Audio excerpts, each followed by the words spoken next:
नमस्ते दीदी। नमस्ते। दीदी आपसे एक सवाल पूछना है हाँ, कि साल में जो 12 महीने होते हैं हाँ, उसमें सावन के महीने में ही शिव की पूजा क्यों होती है? हाँ। देखिए, पहले तो अपन ये क्लियर कर लेंगे कि शिव और शंकर कौन होते हैं, क्योंकि जी। लोग इस महीने में हम्म। शिवलिंग की भी पूजा करते हैं और फिर वो देहधारी शंकर को भी शिव के रूप में पूजते हैं। तो पहले तो है कि इस महीने शिव की पूजा होती है, जो व्रत आदि रखते हैं शिव के नाम का। तो शिव जी। अर्थात निराकार परमात्मा, क्योंकि लिंग रूप होता है ना, वो जी। निराकार परमात्मा का प्रतीक होता है। मतलब निराकार को कैसे पूजे, इसलिए लिंग रूप बना देते हैं। और शंकर अच्छा। होते हैं देहधारी। देहधारी अर्थात उनको अपनी ये हड्डी मांस वाला शरीर नहीं होता है, वो हम्म। सूक्ष्म वतनवासी लाइट का उनका शरीर होता है। तो वो इस सृष्टि पर कभी भी शंकर का पाठ नहीं होता है, सूक्ष्म वतन में होता है। और यहाँ सावन के महीने के दिन शिव की पूजा होती है उनके समय, सावन के महीने की। तो पहले तो हमें ये पता होना चाहिए कि सावन के महीने में हम किसकी पूजा करते हैं, किसको याद करते हैं, और इसी महीने में हम हम्म। परमात्मा को क्यों याद करते हैं लिंग के रूप में। तो शिव अर्थात परमात्मा और शंकर भी शिव की हम्म। याद में रहते हैं। शंकर और शिव एक नहीं है। शंकर का अच्छा। हमेशा तपस्वी रूप दिखाते हैं ना, जी। अर्थात वो भी उस परमात्मा शिव की याद में रहते हैं। तो सावन का महीना जैसे बारिश के समय में ही कुछ हम्म। दिन पर्टिकुलर ऐसे निकाल के, और एक जी। महीना पूरा महीना शिव की पूजा करते हैं। तो जी। ये महीना इसलिए करते हैं क्योंकि जब शिव बाबा इस सृष्टि पर आते हैं ना, हम्म। तो उस समय आकर हम सभी मनुष्य आत्माओं के ऊपर ज्ञान की वर्षा करते हैं, अर्थात हमें अच्छा। ज्ञान की बातें बताते हैं। लेकिन वो निराकार कैसे ज्ञान की बातें बताते हैं, तो किसी तन में आकर हम हम्म। सबको ज्ञान देते हैं। क्योंकि मनुष्य आत्मा जब अज्ञान अंधेरे में हो जाती है ना, उसको जी। किसी बात की समझ नहीं होती है कि सुख शांति की जीवन कैसे जिए। देखो अभी हम भक्ति में भगवान को याद करते कि हमें सुख शांति की राह दिखा। तो जी। परमात्मा आकर, शिव बाबा आकर इस दुनिया में हमें ज्ञान देते हैं, क्योंकि वो ज्ञान का सागर है ना। जी। तो ज्ञान का सागर हमें ज्ञान देते हैं। तो एक तरीके से बाबा कहते हैं, मैं तुम आत्माओं के ऊपर ज्ञान की वर्षा करता हूँ। तो लोगों ने, असली में हम्म। बाबा ने हमारे ऊपर ज्ञान की वर्षा की थी, शिव बाबा ने। अच्छा। लेकिन लोगों ने इसको, साल हम्म। में जब भी बारिश आती है जी। उस समय शिव बाबा का एक महीना रख कर और फिर उनकी पूजा करते हैं। लेकिन बाबा कहते हैं इस बारिश का तुमने, मतलब हमने स्थूल पानी का वो ले लिया कि हाँ भाई बारिश का जी। मौसम है तो शिव बाबा को अच्छा लगता है। लेकिन बाबा कहते हैं जी। मैं जो तुम्हारे ऊपर ज्ञान वर्षा कर रहा हूँ, उस ज्ञान वर्षा से अपनी आत्मा को हम्म। ज्ञानवान बनो। इसीलिए अच्छा। सावन के महीने में शिव की पूजा होती है। इसका अच्छा। आध्यात्मिक रहस्य ये है कि परमात्मा ने हमारे ऊपर आके ज्ञान की वर्षा की थी आत्माओं के ऊपर। अच्छा। और दीदी सोमवार को ही व्रत और उपवास करते हैं, उसका क्या महत्व है? हाँ, जैसे इस महीने में कई लोग तो पूरा महीना ही शिव बाबा के लिए व्रत रखते हैं, उनके ऊपर जल आदि चढ़ाते हैं। लेकिन जी। कई कई सोमवार के दिन भी करते हैं। हम्म। सोमवार अर्थात सोमरस, मीठा अमृत। अच्छा। तो अच्छा। सोमवार शिव का क्यों रखा जाता है, क्योंकि शिव हम्म। बाबा हमें आकर ऐसा ज्ञान सुनाते हैं जिससे आत्मा मीठी बन जाती है। अभी आत्माओं अच्छा। के संस्कार स्वभाव कड़वे हो गए ना, उनकी जी। आत्मा जब बोलती है कुछ भी तो भी किसी के बोलती है तो भी दुख देती है। सोच भी उसका दुखदाई हो गया है, कर्म भी उसके दुखदाई हो गए हैं। तो इस महीने में जो सोमवार के दिन व्रत रखते हैं, असल में व्रत हमें कौन सा रखना चाहिए? विकारों का। हमें विकारों को त्यागना है। हमें कोई खान पान की त्याग नहीं करनी कि हम एक दिन महीने में, पूरे महीने में हर सोमवार को खाना नहीं खा रहे हैं, कोई महीना भर नहीं खाते। लेकिन हमें ये महीना कैसे मनाना चाहिए? ये महीना क्या, हमें सदा ही व्रत रखना चाहिए, सदा ही अपने ऊपर शिव बाबा की ऐसी अनुभूति करना चाहिए जैसे शिव बाबा मेरे ऊपर ज्ञान की वर्षा कर रहे हैं। तो शिव बाबा जो हमें ज्ञान सुना रहे हैं वो हमें सुनना चाहिए, सदा ही हमें व्रत रखना चाहिए। ऐसा शिव बाबा से परमात्मा, क्योंकि आत्माओं का बाप है ना, वो आत्माओं को यही शिक्षा देते हैं कि तुम सदा ही निर्विकारी रहो, सदा ही शुद्ध आत्मा रहो, सदा ही तुम्हारी स्वभाव का सुखदाई है। ऐसे आप अपना व्रत रखो। रोज आपको रोज व्रत रखना है।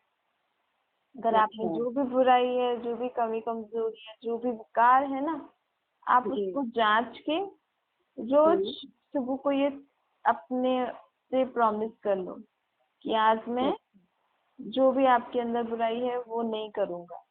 जैसे समझो आपको व्यर्थ सोचने की बीमारी है, या फिर आत्मा व्यर्थ सोचती है ना, व्यर्थ आज मैं कुछ भी फालतू नहीं सोचूंगा या सोचूंगी। इस रीति व्रत रखो। काम, क्रोध, लोभ, अहंकार से मैं आत्मा मुक्त हुआ, मुझे इनका व्रत रखना है। मुझे कोई भी विकारों वश होकर कोई कार्य नहीं करना है।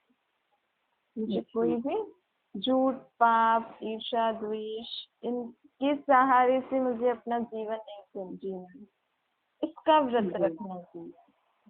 तो फिर में ये जो, वैसे तो लोग साल भर में हर सोमवार में कोई कोई व्रत रखता है शिव जी के लिए, लेकिन परमात्मा ने हमें असली में हमें क्या बोला और हम क्या कर रहे हैं अभी, क्योंकि हमें ये जो आत्मा परमात्मा का संबंध नहीं पता है ना, हम आत्मा को जानते हैं ना उस परमात्मा को जानते हैं। हम तो सिर्फ पत्थर के शिवलिंग को शिव के रूप में जान सकते हैं, लेकिन उस परमात्मा ने हम आत्माओं को क्या बोला, और वो हर 5000 साल में एक बार आके हमें ऐसी शिक्षाएं देते हैं।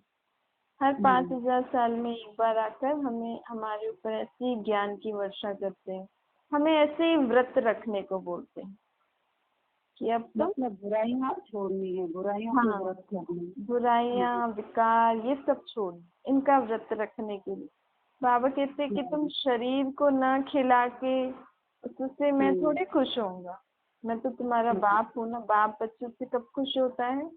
जब बच्चे अच्छी रीति चलते हैं, माँ बाप का कहना मानते हैं। तो परमात्मा आत्माओं को ये कह रहा है, तो अगर हम इस रीति रोज व्रत रखें, परमात्मा का ज्ञान सुनते रहे, अपने ऊपर रोज ज्ञान की वर्षा हम बरसाते रहे आत्मा के ऊपर, तो इससे हम जैसा परमात्मा चाहते हैं वैसा बन जाएंगे, तो वो हमारे ऊपर खुश हो जाए। और बाबा कहते हैं कि इससे तुम्हारी सर्व मनोकामना पूरी हो जाएगी। वो एक दिन या एक महीने में आप 4-5 सोमवार व्रत रख के मुझे खुश नहीं करो, इससे मैं प्रसन्न नहीं होता हूँ।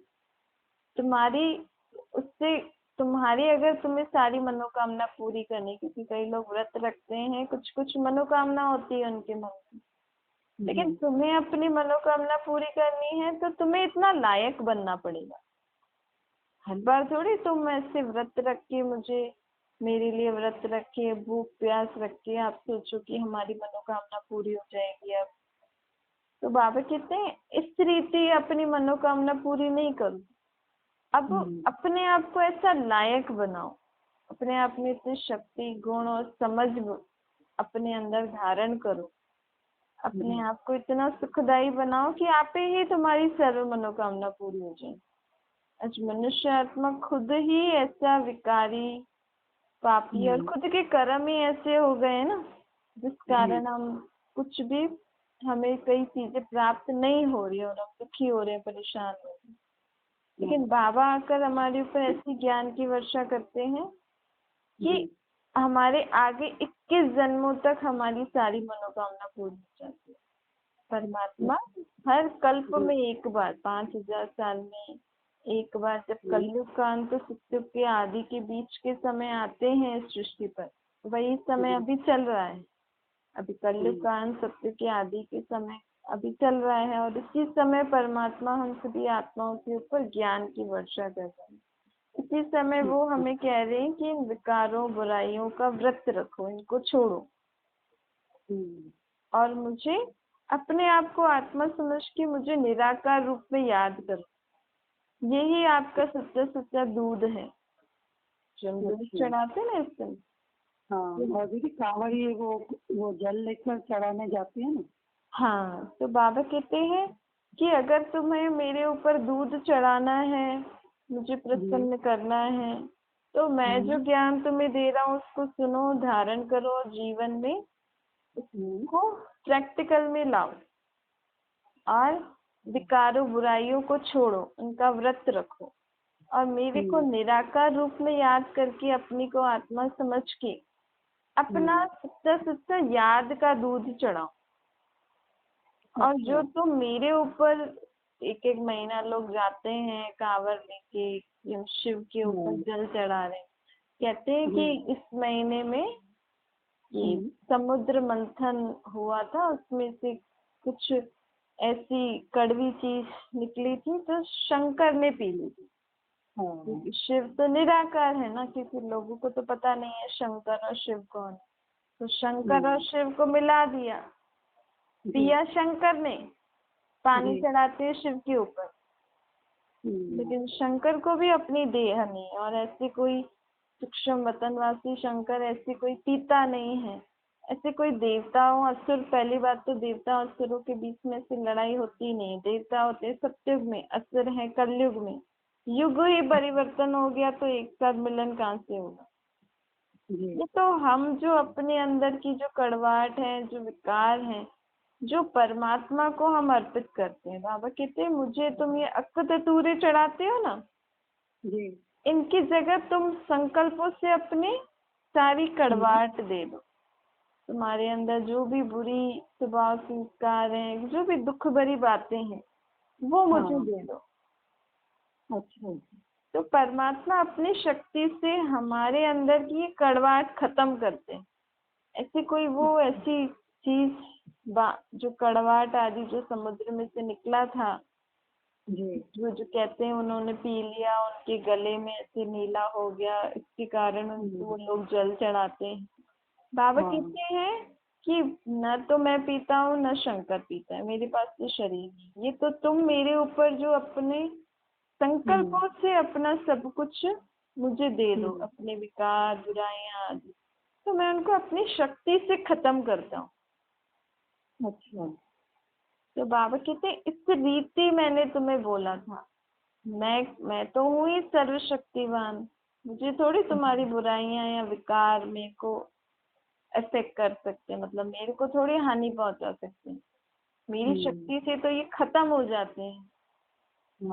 मेरा तो गला ही नहीं है तो मैं पीऊँ कैसे, ये तो मेरी शक्ति से वो खत्म हो जाता है। जो शिवलिंग के आगे सांप आदि भी दिखाते हैं ना, इसका मतलब है कि शिव बाबा को हम अपने मन बुद्धि से अपने अंदर जो भी विकार रूपी सांप है ना, ये हमें शिव बाबा को देना।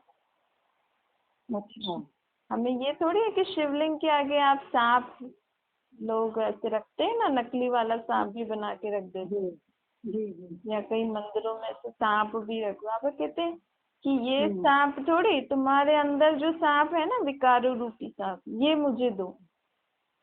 अच्छा, मुझे अपनी कड़ाहट दो, तो मैं उसको अपनी शक्ति से खत्म कर दूंगा। बाकी जो आप इतनी दूर दूर जाके मेरे ऊपर जल चढ़ाते हो, तो तुम इससे अच्छा मेरे को याद करके अपनी आत्मा को जल चढ़ाओ। तुम्हारी आत्मा अभी विकारों से जल रही है, इससे कड़वाहट से तुम्हारी आत्मा कड़वी हुई है, इस कारण तुम्हारा शरीर और संबंध में कड़ाहट आ गई। अब तुम इस कड़ाहट को खत्म करो। मैं जो तुम्हें ज्ञान सुना रहा हूँ, मुझे निराकार रूप में याद करके अपने को आत्मा समझ के अपनी इस कड़ाहट को हटाओ। असल में ये है इसका मतलब। स्पेशली सावन के महीने बारिश के समय में भी इसीलिए जी मनाया जाता है क्योंकि शिव बाबा ने आके हमारे पर ज्ञान की वर्षा की थी ना, तो लोगों जी। ने समझा था भगवान बारिश के समय हमारी सब मनोकामना पूरी करते हैं, हमारे पर प्रसन्न होते हैं। अच्छा। इसलिए बाबा कहते सदा ही अपने ऊपर मैं जो जी। ज्ञान अभी सुना रहा हूँ उसको सुन के धारण करते रहो और विकारों और बुराइयों को छोड़ो जी। और मेरे को निराकार रूप में याद करके अपना सच्चा सच्चा दूध मेरे पर चढ़ाओ। आजकल दूध में भी मिलावट होती है ना, क्योंकि जी। उस रीति भगवान को याद नहीं करते, मन में और संकल्प आ रहे हैं तो हमारा दूध भी मिलावट वाला ही चढ़ता है, पानी वाला चढ़ता है ना। तो ये सारी हमारी मन की स्थिति जैसी होती है वैसी हम सामग्री चढ़ाते अच्छा। हैं। हाँ मतलब असल में अर्थ ये है, लेकिन दुनिया में इसको स्थूल रूप से बनाते हैं। हाँ स्थूल रूप, चीजों की। हाँ स्थूल रूप में ऐसे बना लेते हैं, लेकिन असली इसका आध्यात्मिक जिसको स्पिरिचुअल मीनिंग कहते हैं भाई, अर्थ सहित हम हर एक चीज करें तो उसका हमारी आत्मा पे फायदा भी होता है, इससे हमारी आत्मा में शक्तियां भी बढ़ती हैं। हम जो भी स्थूल चीजें करके शरीर को थका के इतना अपनी एनर्जी देकर इतना धन खर्च करके हमें आत्मा को प्राप्ति क्या होती है? बस थोड़ी सी खुशी मिल जाती है, हाँ भाई हमने ये किया।